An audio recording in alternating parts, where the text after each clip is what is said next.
ನೋಡಿ, ಚಿತ್ರದುರ್ಗ ರೇಣುಕಾಸ್ವಾಮಿ ಕೊಲೆ ಪ್ರಕರಣಕ್ಕೆ ಸಂಬಂಧಪಟ್ಟಂತೆ ಮಧ್ಯಂತರ ಜಾಮೀನು ಕೋರಿ ಪವಿತ್ರ ಗೌಡ ಅರ್ಜಿಯನ್ನ ಸಲ್ಲಿಕೆ ಮಾಡಿದ್ದಾರೆ. ಗುರುವಾರ 57ನೇ ಸೆಷನ್ಸ್ ಕೋರ್ಟಲ್ಲಿ ವಿಚಾರಣೆ ಆಗುತ್ತೆ.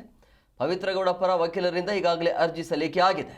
ಮಗಳ ಬೋರ್ಡ್ ಎಕ್ಸಾಮ್ ಇರುವ ಕಾರಣಕ್ಕಾಗಿ ಈ ಒಂದು ಅರ್ಜಿಯನ್ನ ಸಲ್ಲಿಕೆ ಮಾಡಲಾಗಿದೆ. 20 ದಿನಗಳ ಮಧ್ಯಂತರ ಜಾಮೀನು ಕೋರಿ ಅರ್ಜಿಯನ್ನ ಸಲ್ಲಿಕೆ ಮಾಡಲಾಗಿದೆ. 20 ದಿನ ಬೇಕು ಅಂತೇಳಿ. ಇದಕ್ಕೆ ಕೋರ್ಟ್ ಏನು ಹೇಳ್ತೋ ಗೊತ್ತಿಲ್ಲ. ಸೊ ಇದಕ್ಕೆ ಸಂಬಂಧಿಸಿದಂತೆ ಪವಿತ್ರ ಗೌಡ ಮಧ್ಯಂತರ ಜಾಮೀನು ಕೋರಿ ಅರ್ಜಿಯನ್ನು ಸಲ್ಲಿಕೆ ಮಾಡಲಾಗಿದೆ. ಗುರುವಾರ ಇವರ ಭವಿಷ್ಯ ಗೊತ್ತಾಗುತ್ತೆ.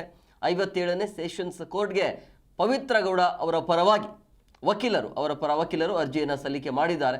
ಕಾರಣ ಏನು ಅಂತ ಹೇಳಿದ್ರೆ, ಆಕೆಯ ಮಗಳದ್ದೇನು ಎಕ್ಸಾಮ್ ಇದೆ ಅಂತೆ.